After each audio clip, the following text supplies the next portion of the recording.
Leer para entender el mundo y para poder cambiarlo, con el propósito de mejorarlo. Leer para cambiar uno mismo, leer por gusto, por pasión, para saber, para conocer y también para dudar, para cuestionar. Letras militantes. Comenzamos. En 1981, bajo una dictadura militar, Chile privatizó todo su sistema de jubilación pública, convirtiéndose en el primer país del mundo en hacerlo. En la década de 1990, el Banco Mundial instó con éxito a muchos otros países de América Latina a seguir el ejemplo de Chile. Para eso, los asesores de Chile jugaron un papel decisivo en la orientación de estos nuevos sistemas. Para el año 2000, la mitad de los ciudadanos de esta región vivían en países que habían privatizado, total o parcialmente, sus sistemas de jubilación pública. Una transformación paralela se llevó a cabo en Estados Unidos en torno a los beneficios de las aportaciones privadas patronales de jubilación. En 1981, el mismo año en que Chile privatizó su sistema nacional, los planes 401(k), nombre de una sección del Código del Servicio de Impuestos Internos de ese país, comenzaron a reemplazar los planes de pensiones tradicionales. Si en 1981 la gran mayoría de los empleados del sector privado de Estados Unidos con planes de retiro tenía planes de pensiones tradicionales, en la actualidad la gran mayoría está en los planes 401(k). La transformación más grande en América Latina, que siguió estrechamente el precedente de Chile, fue la que se llevó a cabo en México. En diciembre de 1995, el año de la crisis masiva del peso, la Cámara de Diputados y el Senado de la República, con el apoyo activo del Banco Mundial, y en el marco de una fuerte protesta pública, aprobó la medida privatizadora.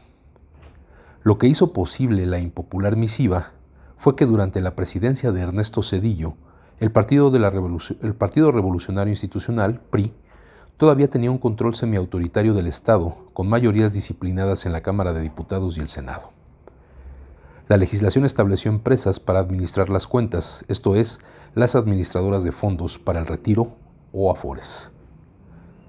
El presunto propósito de la privatización fue aumentar la tasa de ahorro del país y, por tanto, disminuir su dependencia del capital extranjero para el desarrollo, lo que significó aprobar una legislación altamente regresiva bajo una forma agradable para el paladar del público. Sería difícil argumentar en contra si se tratara de permitir a un país encontrar una vía para financiar su propio desarrollo y ser menos vulnerable al control extranjero. Sin embargo, debajo de la apariencia manipulada, se encontraba un propósito más profundo.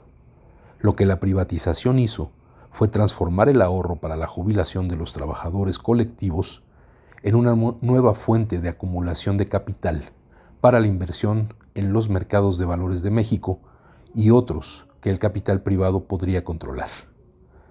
De este modo, los trabajadores asumen todos los riesgos de las inversiones, a la vez que la pérdida de las garantías de ingresos de jubilación con las que contaban en las pensiones tradicionales. Los riesgos incluyen los de cualquier inversión en el mercado como resultado de condiciones desfavorables. Por si fuera poco, los administradores privados de las cuentas de jubilación quedaron dotados de derechos para cobrar considerables cuotas por la administración de las cuentas. Muy buenas tardes, bienvenidos, bienvenidas. Esto es Letras Militantes. El día de hoy abordamos un tema que es muy sensible para la población en general, pero particularmente para los trabajadores del Sindicato Mexicano de Electricistas y fundamentalmente un sector de ellos, de los miembros activos, que son nuestros compañeros jubilados. Justamente hace unos minutos estuvimos en la Asamblea de Jubilados declarada permanente, en donde se están tratando estos diversos temas sobre las reivindicaciones que nuestro grupo de jubilados le está haciendo al gobierno a partir de los derechos adquiridos con la jubilación y que hoy pues pareciera que corren peligro, ya que no hay una postura formal de parte del propio instituto encargado de administrar estos derechos adquiridos de los jubilados, que es el INDEP, lo que antes era el SAE, y que pues ha faltado a su palabra en varios de los acuerdos que se tenía con el grupo de jubilados a través de la mesa de negociación y de la propia comisión de trabajo del grupo de jubilados. Por ello hemos decidido pues tomar este texto. El texto se titula La expropiación capitalista de los ahorros de jubilación en América Latina y los Estados Unidos. Es un texto del año 2013, es un texto de un profesor universitario en sociología, especialista en sociología, James W. Russell, de la Universidad Estatal del Este de Connecticut en Estados Unidos. Este artículo salió publicado en el 2013 en la revista Mundo Siglo XXI, que la edita el Centro de Investigaciones Económicas, Administrativas y Sociales del Instituto Politécnico Nacional.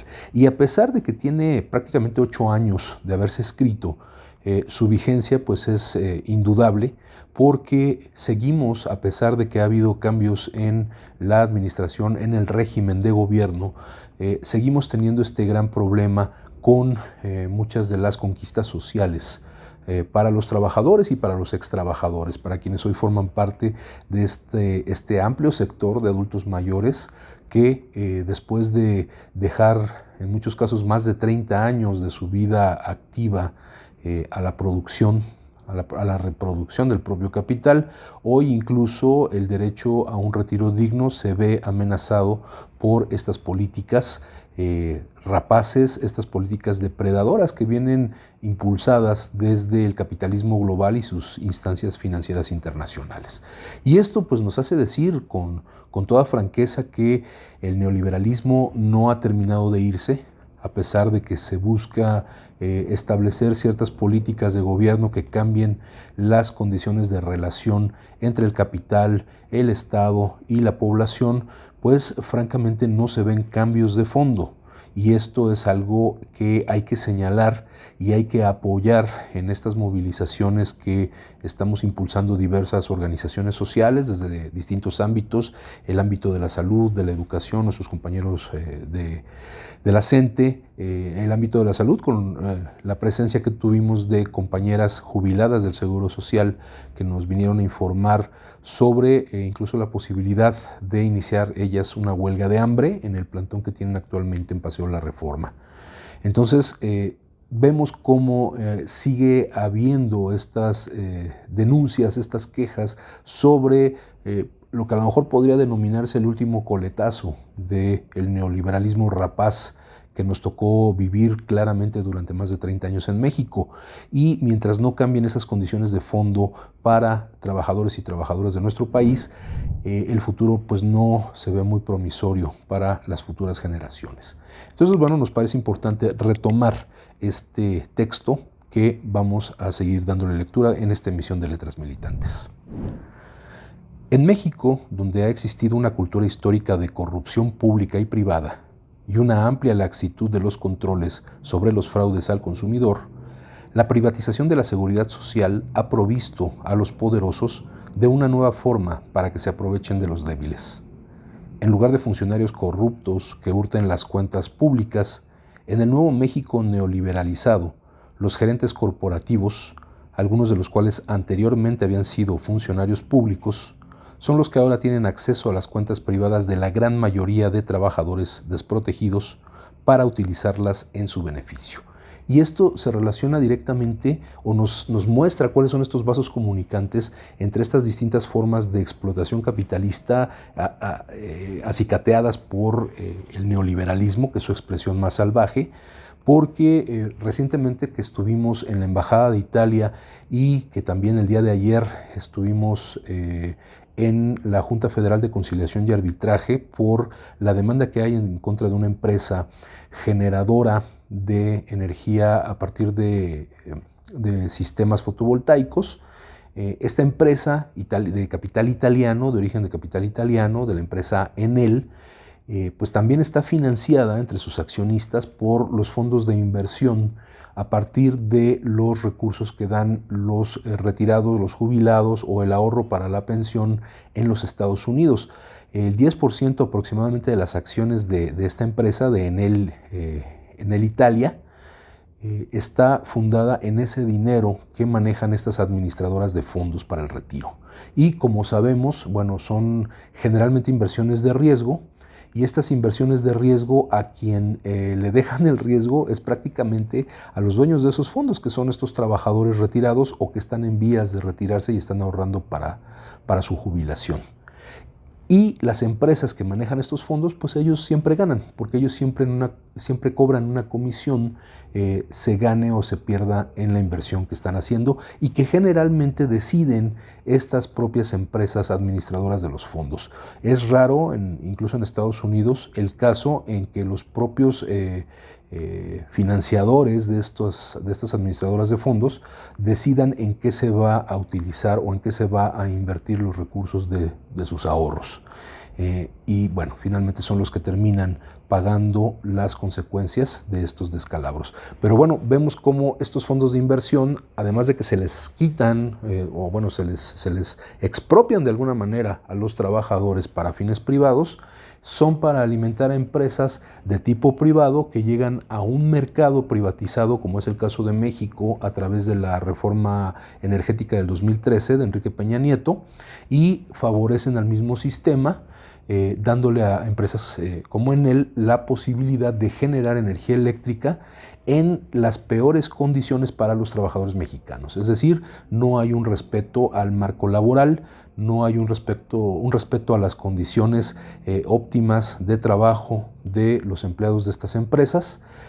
Lógicamente no existe un contrato colectivo de trabajo, y ante esto, bueno, pues también se hizo, como dicen nuestros abuelos, se hacen ojo de hormiga las autoridades en materia energética, en materia laboral, y por eso nuestro sindicato pues hace esa lucha que, viéndolo ya con este trasfondo, tiene que ver también con una lucha de qué pasa con nuestros fondos de retiro, y no solo con los fondos de retiro de los electricistas, sino de todos los mexicanos, y en este caso de todos los trabajadores a nivel global. Es un punto para reflexionar profundamente. Los sistemas privatizados de retiro de América Latina y 401(k) de Estados Unidos funcionan sobre el mismo principio. Técnicamente denominados planes de contribuciones definidas, suponen que los trabajadores ahorran y acumulan suficiente dinero a través de cuentas individuales de inversión en el mercado de valores durante sus años de trabajo. Es decir, todo este dinero que nos van descontando de nuestra nómina y que se va yendo a las afores para financiar sus pensiones de jubilación. Por el contrario, en los planes de pensiones tradicionales, técnicamente denominados planes de beneficios definidos, los trabajadores contribuyen a un fondo común de dinero a partir del cual se pagan los beneficios. Es decir, aquí está la primera distinción. Lo que tradicionalmente se hacía era un fondo común que se iba apoyando transgeneracionalmente, lo vamos a ver aquí también en el texto, y lo que constituyen las afores son cuentas individuales, que además el trabajador no tiene ningún control sobre ellas, salvo el hecho de poder cambiarse a la que supuestamente aporte mayores beneficios. Pero bueno, hablando del fondo común, dicho fondo común incorpora la solidaridad inter e intrageneracional. Ahorita se va a explicar por qué.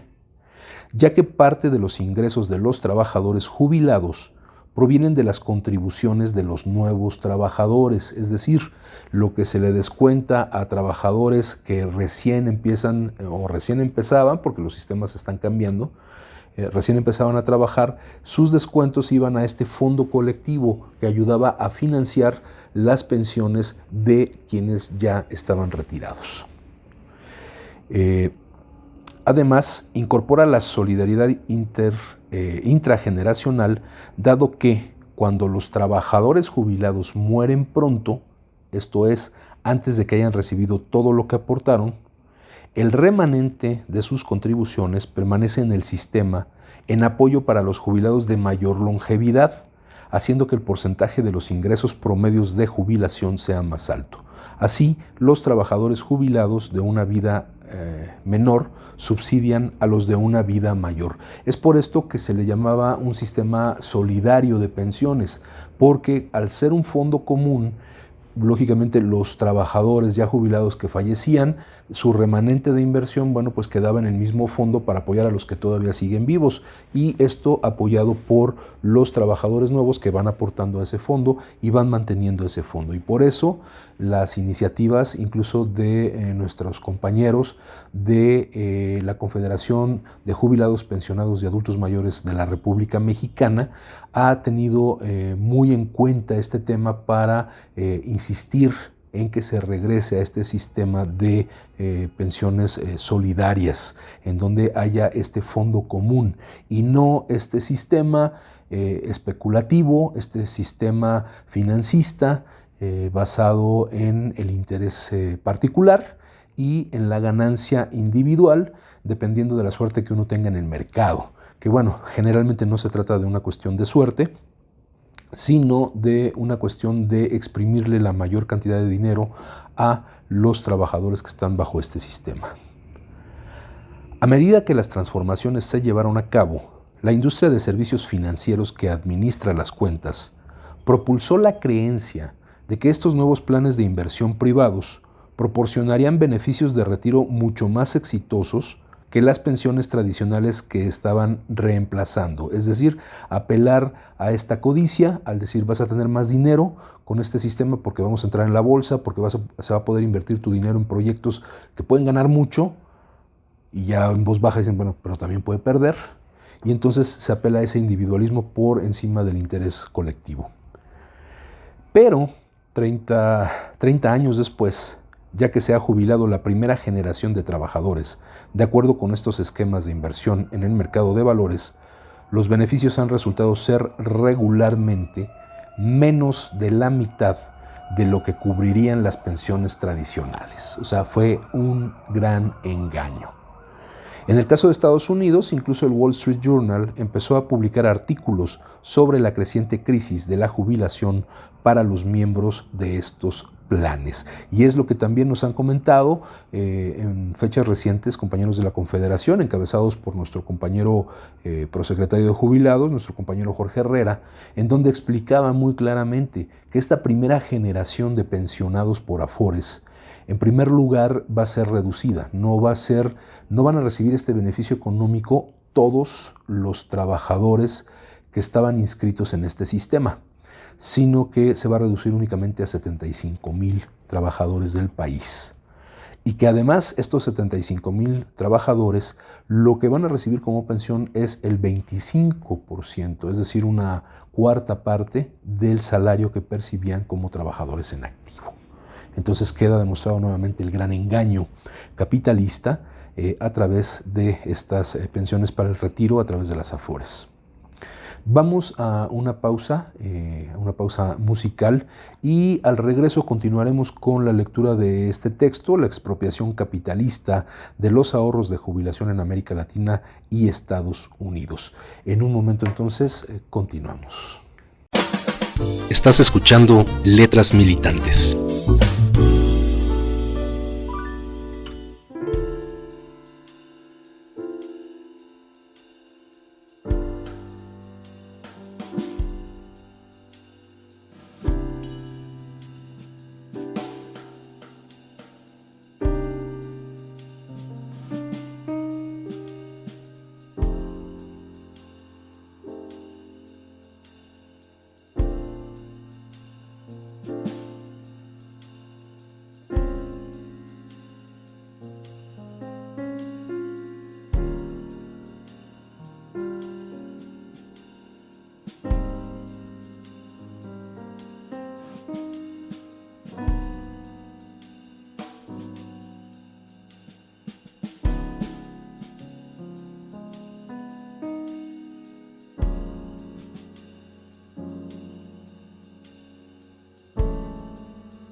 Letras Militantes. Continuamos.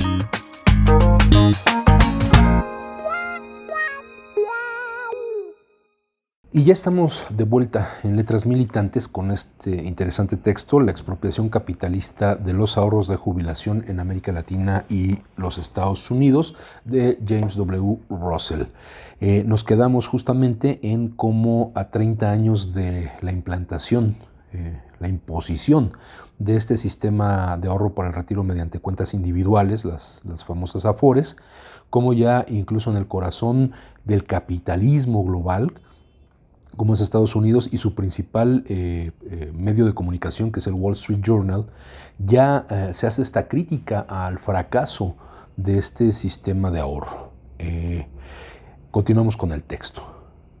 En consecuencia, la industria de servicios financieros y el think tank son estos grupos de especialistas, profesionistas, investigadores, etcétera, que se reúnen lógicamente con el auspicio de una empresa, de una organización, para elaborar las estrategias y hacer análisis de sus acciones. Esos son los famosos think tanks o tanques de pensadores, tanques de pensamiento.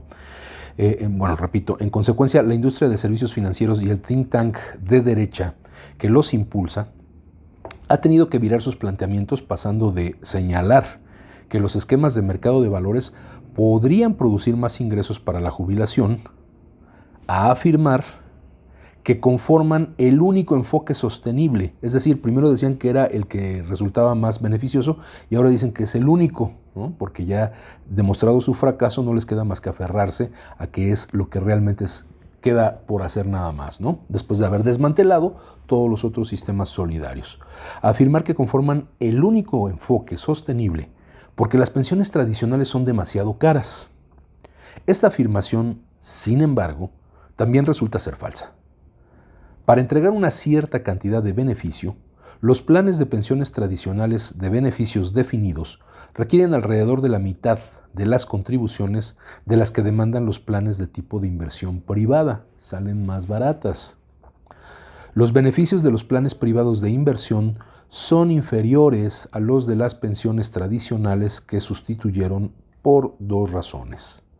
En primer lugar, la industria de servicios financieros drena considerables gastos de administración, comisiones y ganancias de las cuentas implicadas, por lo cual los participantes pierden, como mínimo, el 20% de sus acumulaciones por estos conceptos. Y esto lo puede ver cualquiera si revisamos los estados de cuenta que nos mandan a veces las Afores para irnos informando, pues no cuánto hemos ahorrado, sino cuánto estamos perdiendo.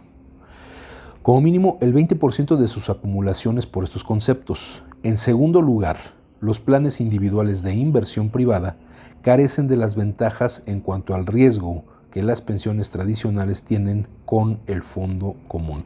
Lo que hablábamos, nos ofrecen la posibilidad de ganar más dinero, pero con mayor riesgo. Y finalmente, ese mayor riesgo es la pérdida de la mayor cantidad de dinero, si no es que el total del dinero ahorrado. En el caso de Estados Unidos, los que todavía tienen pensiones tradicionales, principalmente empleados públicos, tales como maestros, bomberos y trabajadores de oficina, ahora se encuentran bajo ataque por tener planes de jubilación decentes.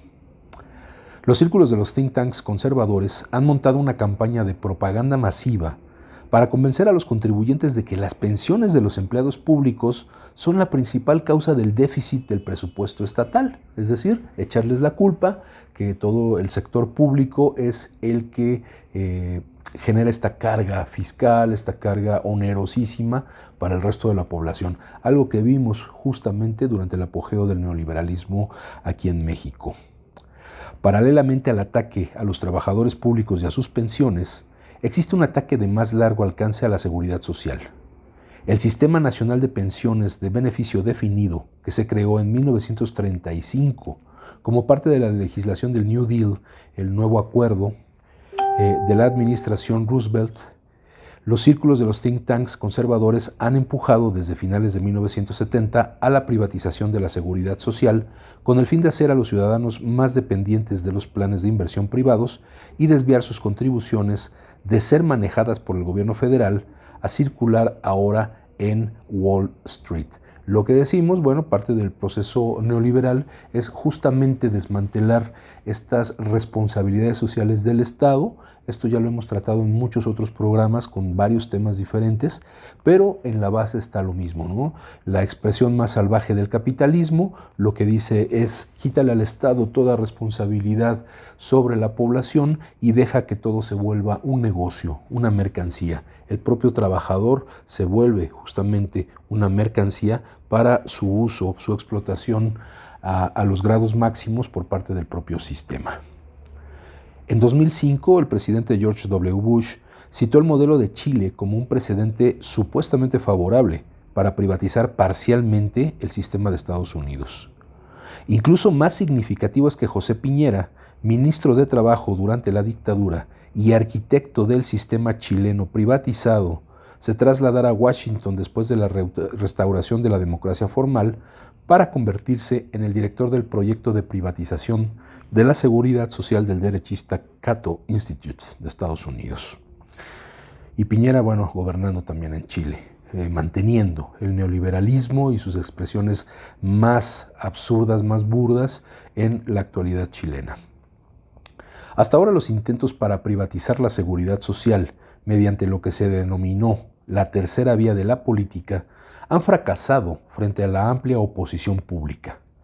En el periodo actual, los opositores a la seguridad social han abandonado el discurso de la privatización, pero en su lugar tratan de reducir sus beneficios. Es decir, si no puedes contra el enemigo, por lo menos quítale las partes bonitas que tiene.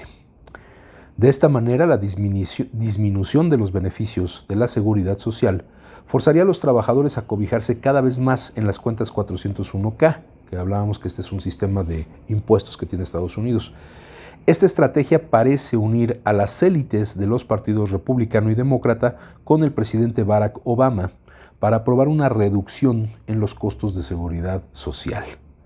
Pero al igual que con los intentos anteriores por privatizar la seguridad social, la actual tentativa de reducir sus beneficios ha provocado la oposición movilizada de un impresionante conjunto de trabajadores, personas mayores y organizaciones políticas. Ese es el mensaje. Frente a estas imposiciones de los gobiernos neoliberales, de los gobiernos imperialistas, su propia población tiene que organizarse y resistir. Ante los ejemplos que vemos históricos del caso chileno, el caso mexicano en las décadas de los 90 y lo que incluso ya en esta época gloriosa que quisieron manejar con el primer presidente afroamericano que fue Barack Obama, lo que realmente quedó en evidencia es que el sistema político y económico, incluso de los Estados Unidos, está más podrido que en el resto del continente y del mundo. La expropiación capitalista. La transformación de las pensiones tradicionales en planes de inversión privada y la privatización paralela de los planes nacionales de jubilación representan una expropiación masiva de clases en América Latina y en Estados Unidos. Este perfil es el que debemos abordar siempre desde una perspectiva de clase.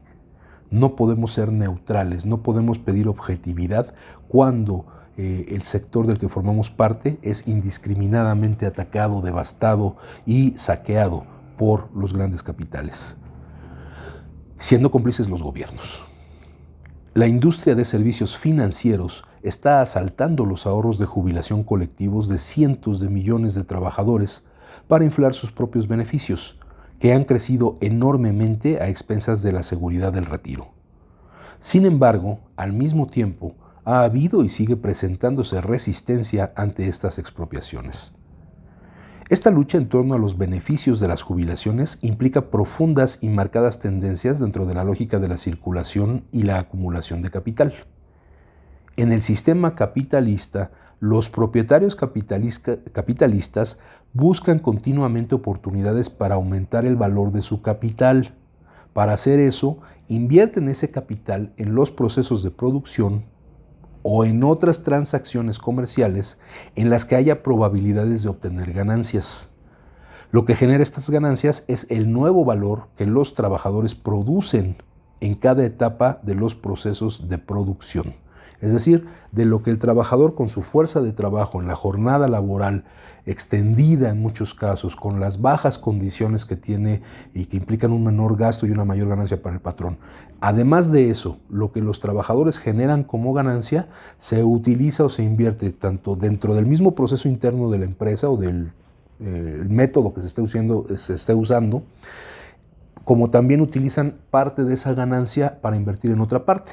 Y si ganan, bueno, pues eso incrementa el valor de su capital a partir de lo que obtuvieron de los trabajadores. Es decir, este mito de que el rico se hace rico a partir de su propio esfuerzo, de su inteligencia para invertir en el mercado, etcétera, pues se cae por tierra cuando queda claro que esa riqueza se genera a partir del esfuerzo de los trabajadores.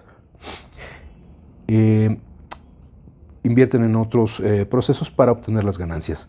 Lo que genera estas ganancias es el nuevo valor que los trabajadores producen en cada etapa del proceso de producción. Este nuevo valor tiene una doble función para los capitalistas. Una parte les proporciona ingresos para sus propios gastos de vida y la otra parte es la fuente de una nueva formación o acumulación de capital. La lógica pura del capitalismo para los capitalistas responde a la extracción a los trabajadores de tanto valor excedente como sea posible. Lo que decíamos, reducir las condiciones favorables, prestaciones en materia económica, en materia de gastos de salud, en materia de ahorro para el retiro, de cuotas obrero-patronales que se reduzcan, pero también en cuanto a la extensión de la jornada laboral, diciendo, bueno, ponte la camiseta de la empresa, del equipo, eres parte del equipo, no me cobres horas extra, quédate a trabajar tiempo extra sin cobrar y de todas formas, si no te quedas, pues te corro, ¿no? Y entra alguien nuevo, eso pues lógicamente cuando entra alguien nuevo, pues ya no tengo que pagarle a alguien que está generando antigüedad. Entonces todos estos son el valor excedente que le pueden exprimir a los trabajadores. Esa lógica, empero, es atenuada o mitigada mediante las luchas de los trabajadores que presionan para que su fuerza de trabajo sea compensada con niveles más allá de lo mínimo necesarios para la supervivencia. Y esto es justamente lo que alimenta la lucha sindical. Existe una gran brecha entre el mínimo necesario para la supervivencia diaria de esta generación de trabajadores y el máximo del nuevo valor creado que el trabajador puede retener para sí mismo con respecto al valor expropiado por los capitalistas. Es decir, ahí es donde está este gran obstáculo, esta gran distancia entre lo que el propio trabajador generó con su esfuerzo y que fue reinvertido y generó ganancias para el patrón, pero que viene del propio esfuerzo del trabajador. Entonces ahí está ese hoyo enorme, ese abismo enorme que separa al trabajador de una forma de vida mucho más remuneradora en todos los sentidos. Entre mayor porcentaje del nuevo valor creado por los trabajadores puede ser retenido por ellos mismos, más podrán apoyar a sus dependientes, niños, ancianos y aquellos que de otro modo no pueden producir directamente valor económico. Esta es la diferencia.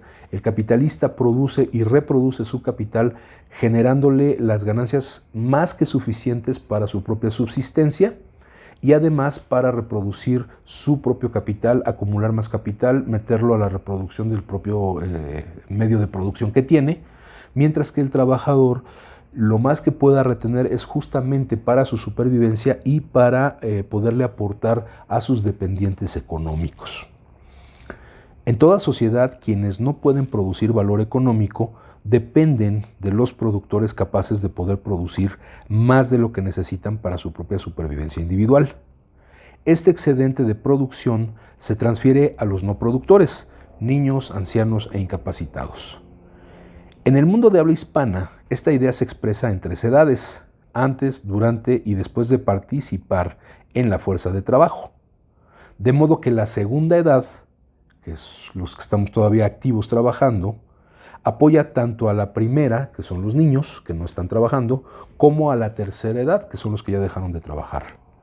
Esto también constituye una noción central del estado de bienestar moderno. Lo que detiene a la clase capitalista de reclamar para sí todo el valor excedente, es decir, de no dejarnos nada a los trabajadores, no darnos absolutamente nada más que el mínimo de salario que ni siquiera sirva para la subsistencia, o sea, lo que los detiene, es que debe permitir a la clase obrera su propia reproducción, incluyendo la de nuevos trabajadores. Y al hablar de su propia reproducción es justamente eso, el poder tener una casa, el poder alimentarse, el poder vestirse, el poder tener atención médica, el poder cuidar a su familia y que eso le permita, en la medida de lo posible, ir todos los días a trabajar.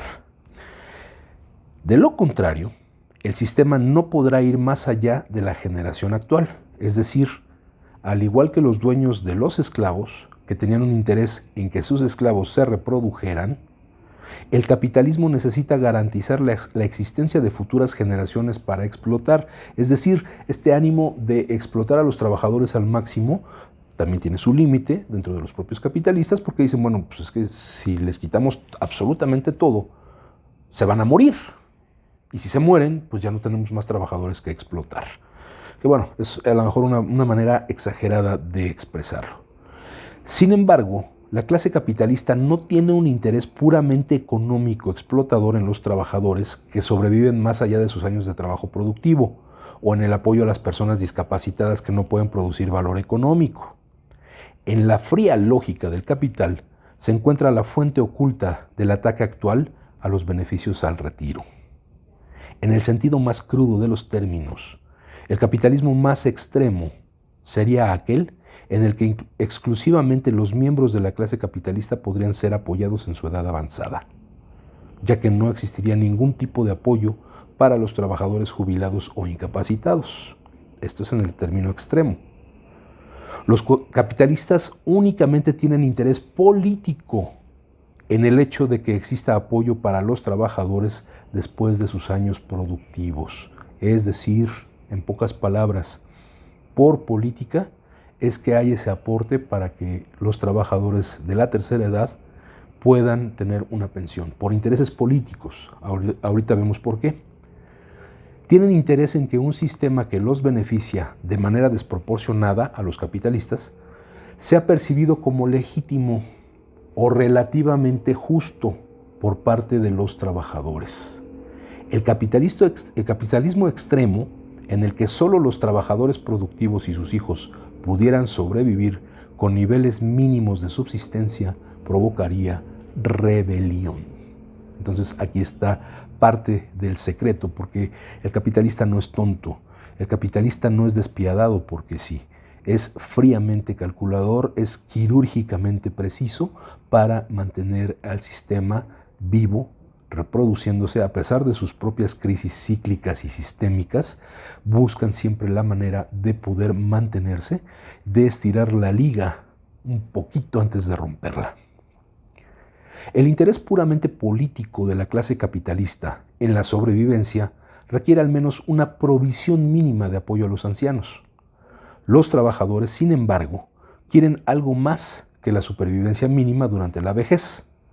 En las sociedades capitalistas desarrolladas, donde se han acostumbrado a ganar tasas salariales que les permitan demandar más allá del mínimo de subsistencia durante su vida de trabajo productivo, querrán mantener sus niveles acostumbrados de vida durante la jubilación. Y esto sí, efectivamente ocurre en las sociedades más progresistas y más desarrolladas dentro del capitalismo, en donde sí hay un beneficio en general para los trabajadores retirados que les permite mantener esto que conocemos como calidad de vida y que empieza a llegar a el nivel de vida, ¿no?